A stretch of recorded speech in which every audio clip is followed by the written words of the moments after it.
transaction cost, and kind of seeing how far you could take a single layer network where the exchanges act as a de facto second layer. I think you can probably take that further than people realize. And as bandwidth increases over time, latency decreases. SpaceX's Starlink is actually playing a role in this. And I think long-term, people will probably have access to worldwide access to gigabit level connectivity at low latency, and so at low cost. And so then your base layer could do a lot of transactions if you take that into account. So yeah, but like I said, Bitcoin with a layer 2 system certainly could scale to do a vast number of transactions. Same goes for Ethereum. Question about the scaling at the layer 1. The concern from the past 5 years of debate in the Bitcoin community is that would sacrifice too much decentralization and hurt the censorship-resistant properties of Bitcoin. I'm curious if what are your thoughts on that? Are you sensitive to that? And are you concerned about losing some of the special properties of Bitcoin or another cryptocurrency by scaling at layer 1? Yeah, I mean, these things it's helpful to use the physics tools of thinking and say, scale up, scale down, and see if it still makes sense. So if scaling up the transaction block doesn't make sense, why don't you scale it down? And have it be, so that somebody, with a laptop from 2008 can still run a Bitcoin node. Why not slow it down? Oh, you want to slow it down? Well, maybe you're at the wrong number then. there's actually there's members in the community that do want to slow it down, but I understand your point. It's silly. The reality is the average person is not going to run a Bitcoin node. So this is and Bitcoin, it was a lot of clever ideas, but these parameters were set, I don't know, in 2008 or something, maybe 2009. And there's been some improvements since then, but not a lot. So, it's sort of like there was still in 2008 there was still a non-trivial number of people on modems. So, now it is quite common to get 100 megabit connection just for a house. Some houses have gigabit connections. So, and that trend is obviously in the direction of higher bandwidth and lower latency. And if somebody else doesn't do it, Starlink certainly will. So I have high confidence that you will be able to maintain a decentralized finance system while still having a much bigger blockchain, aka ASCII text ledger, a hash ledger. You can make the hash ledger bigger without suffering from decentralization as the average connectivity improves, obviously. One idea would be to to put a Bitcoin full node in Starlink terminals. That way more people would be running it. Actually, I have run this by the team at one point. I had this idea, which is kind of off the wall, but let's say you need a little space heater, and normally your space heater would just be pure entropy. Well, what if that space heater was also a Bitcoin, Ethereum, Doge mining node? Pick your currency, and so then you'd be heated up, and you would also mine your crypto and have connectivity in one. I love that idea. Yeah, I mean, better than running a space heater. Absolutely. Are there any other, so you're drawn to Dogecoin a little bit. Are there any other gaps in Bitcoin that you see that cause you to be drawn towards Dogecoin? Oh, I think, I mean, I think there's Doge has the Doge community, I think, is somewhat irreverent, obviously, and has great memes and loves dogs, and I love dogs and memes, and it doesn't take itself too seriously, and I think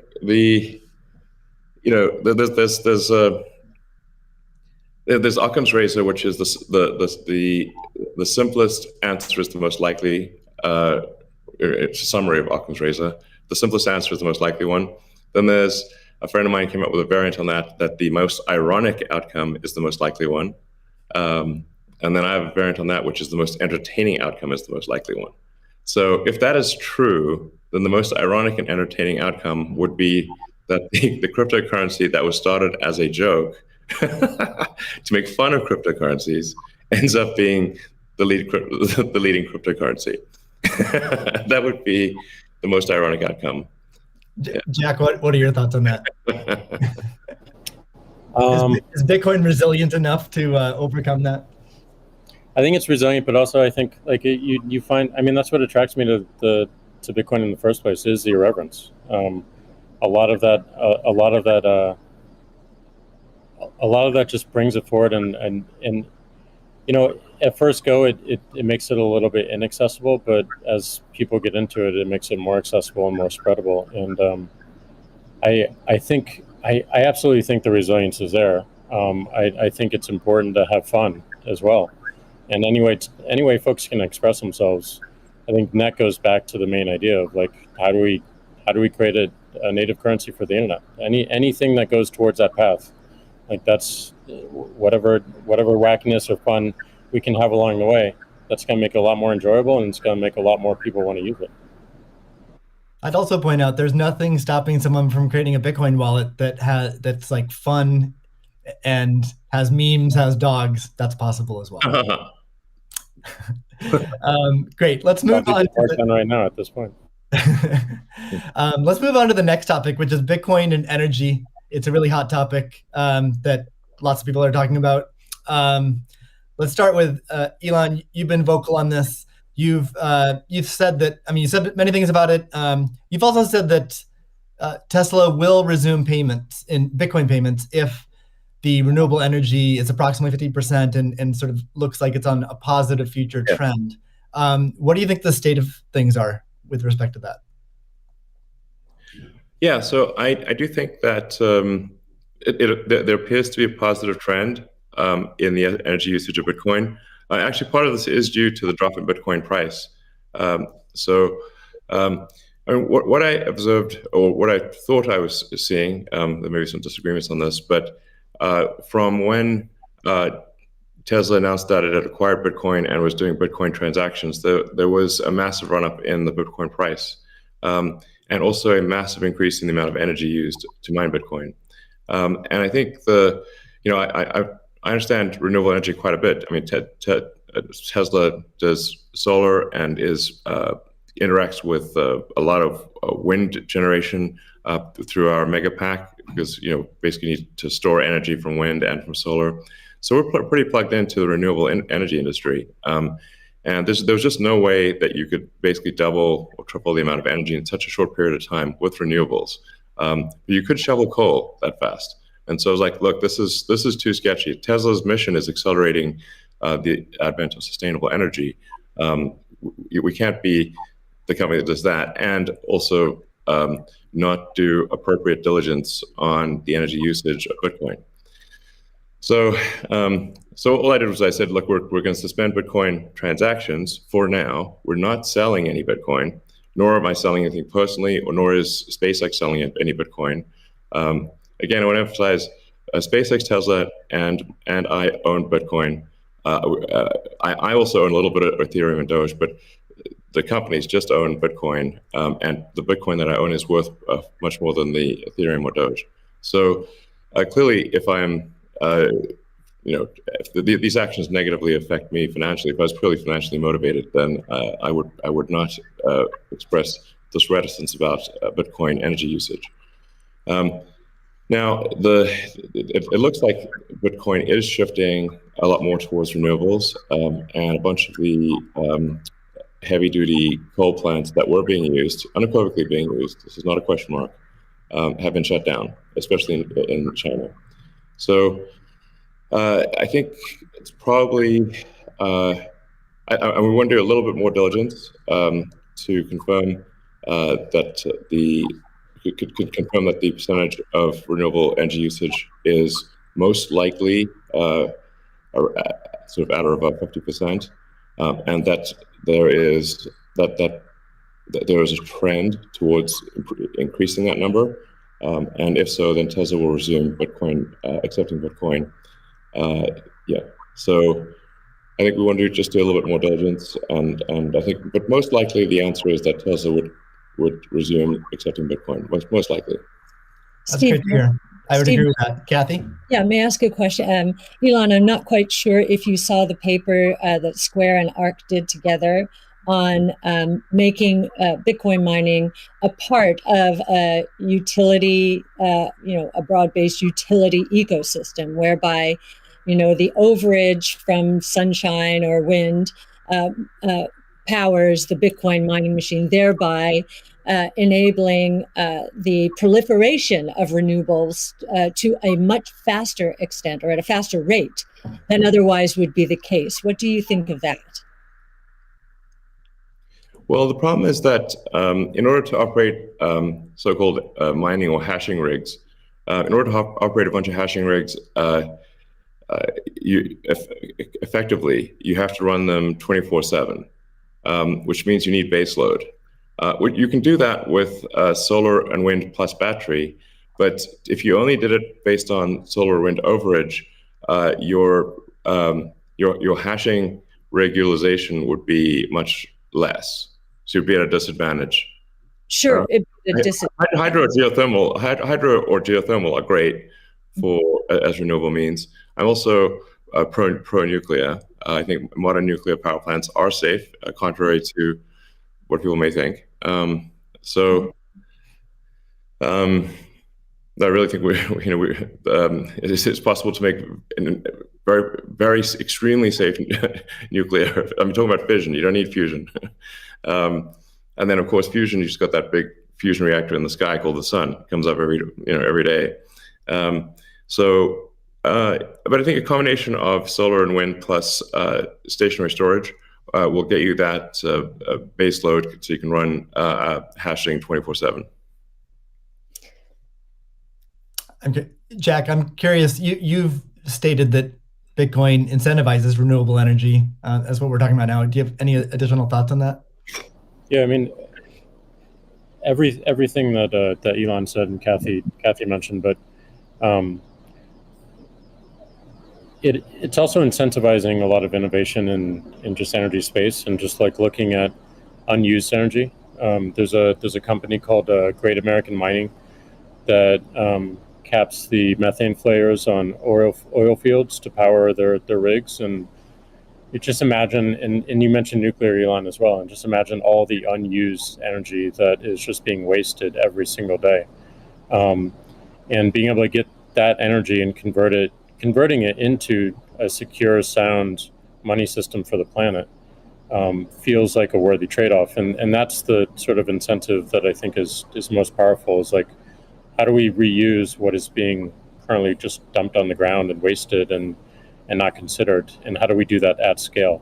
And I think that's a bigger conversation that I think is missing. But I agree with everything that Elon has said, and also the paper we put forth. I'm curious if any of you have thoughts on how what the industry can do to accelerate the transition to renewable energy. And like Elon specifically, could Tesla Energy or Starlink play a role? Well, I think Tesla can play a role. Tesla's literal reason for existence. The reason I've put so much of my life energy into Tesla, which is a lot. In fact, I would say that I've had some pretty tough life experiences, and Tesla is responsible for probably 2/3 of all personal and professional pain combined. Just to give you a sense of perspective there. So this is a hella hard situation.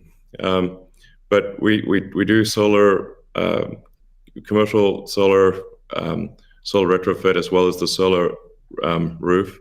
And we make consumer battery packs called Powerwall for houses and small businesses, and then the utility scale, which are gigantic. These we've done now a number of gigawatt hour installations. That's a lot. That's a lot. And a lot of them actually have been for load leveling the grid. Mostly they are, and combined with the first really big one we did, which is 100 megawatt installation in Australia. That's actually helped stabilize a huge portion of the South Australian grid, because it's able to react so fast. In fact, at first, because they've got a billing system in Australia that I think works at the sort of millisecond level, and we were operating at the microsecond level. So the system was operating so fast that the measuring system couldn't see it. But so Tesla's certainly doing a lot to enable renewables, especially wind and solar. And in fact, the limiting factor for us right now is cell production. So we need to both internally get the Tesla internal battery cells produced, as well as increase supply from suppliers. And generally, when I talk to our suppliers, and they say, how many cells would you like us? How many cells can you make? Because sometimes they're concerned, well, is Tesla going to compete with them on cells? I'm like, no. If you want to make the cells, be our guest. It's just that we need a crazy number of batteries, and they need to be done. It obviously needs to be mined and produced and manufactured in an ethical and environmentally sound way. So, at Tesla, we really do aspire to be the good guys, to be a company that people can believe in. It doesn't mean we don't make mistakes, but that's what we try. So, but I think generally hydro, especially existing hydro, is good for mining. Geothermal, there's lots of places in the world that have geothermal energy. Like I said, nuclear is also good. I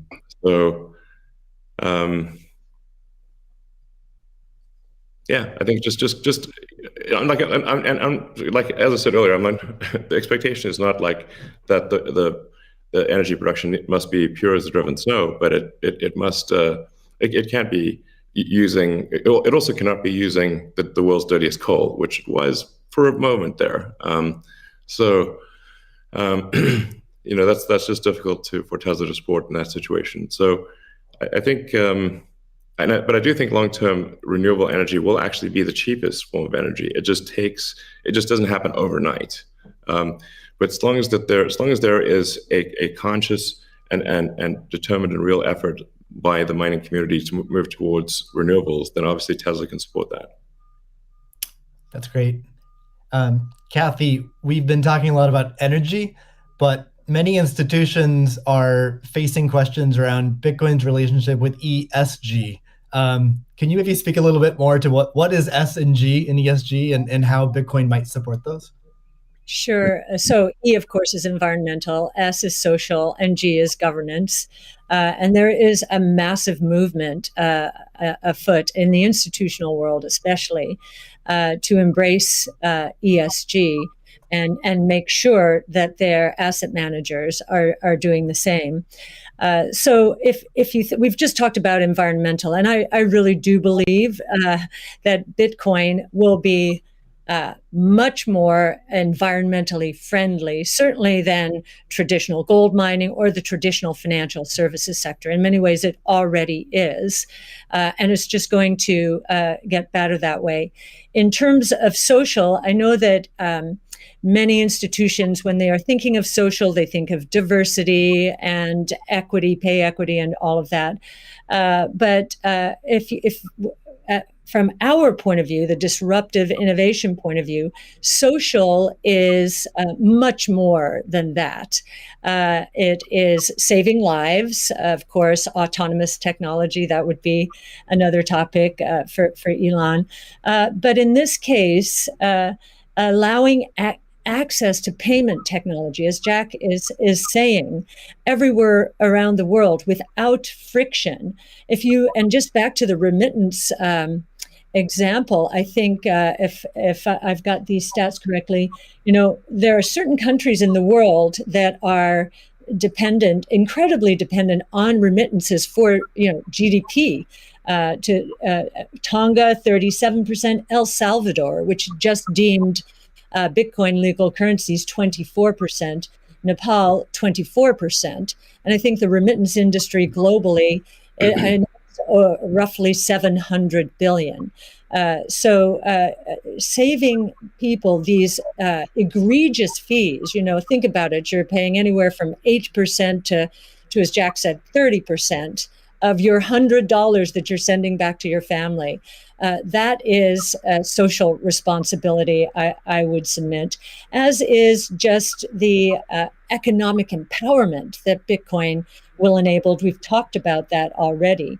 And I know that Alex Gladstein is going to be talking later about, the 4.3 billion people in the world who are hostage to authoritarian regimes, or the 1.3 billion who are living in double-digit and triple-digit inflation, if not more. Saving them from the destruction of their purchasing power certainly is a noble social goal. So we expand social to be much more than the traditional ESG community. And then on governance, you've got the transparency of the ecosystem. It's completely transparent, unlike the opaqueness of financial systems and the toll takers in the traditional financial world. And I think a huge part of governance in the Bitcoin ecosystem are the Bitcoin core developers.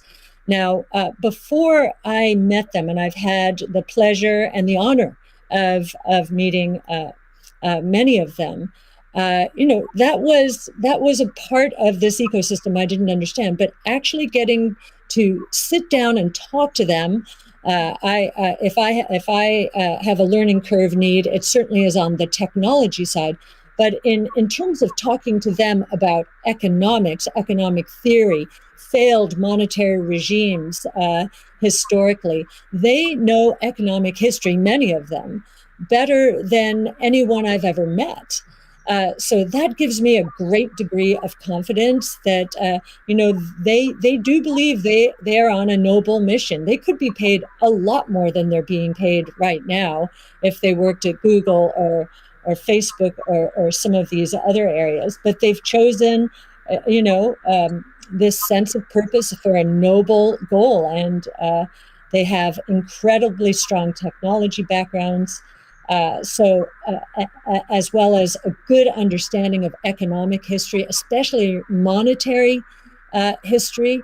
And it gives me a great deal of comfort as I think about the governance of the ecosystem, much more so than I think we would find in other financial ecosystems.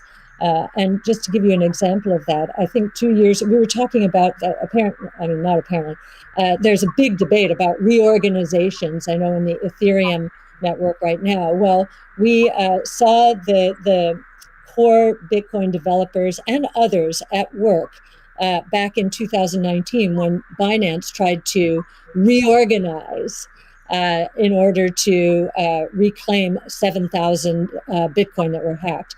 And they just wouldn't allow it. So we've already had some very good tests of the Bitcoin ecosystem, including developers. So that would be my answer.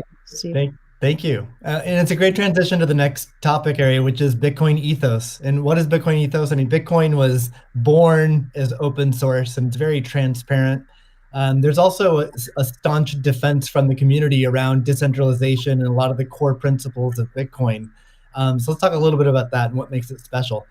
Jack, Square has done a lot to support open source Bitcoin. Can you tell us a little bit about what Square has done and what advice you'd have for other institutions looking to follow in its footsteps?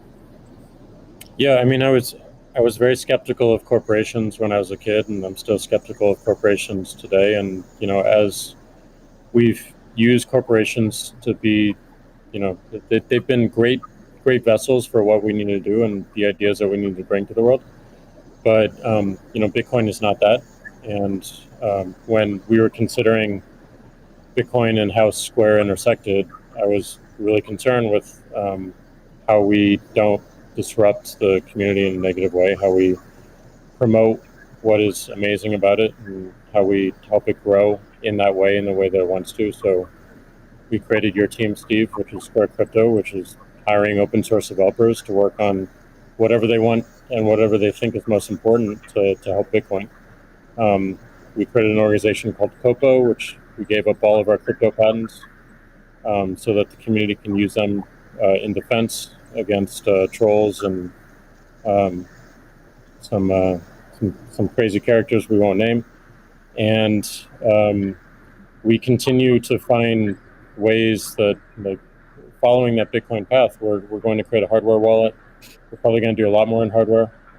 Everything that we do in the space is going to be completely open source, from the hardware design to the software, taking in the community's push. And we're building a developer platform as well, in the same open development, open source, and completely transparent. So I think as institutions or companies like ours consider getting in the space, I think contribution back to the community is important. Tesla did this with accepting payments for Tesla and finding security holes and improving the stack. And as I said before, we can't just see this as an asset that we own and an investment vehicle. This is something that has the potential to change everything and make the lives of everyone on this planet better in some small, maybe marginal way, but those margins will be meaningful as they compound over time. Great. Elon, you've tweeted before that any wallet that doesn't give the user their private keys should be avoided at all costs. Can you tell us more about why is that important, and how does what's its relationship with decentralization?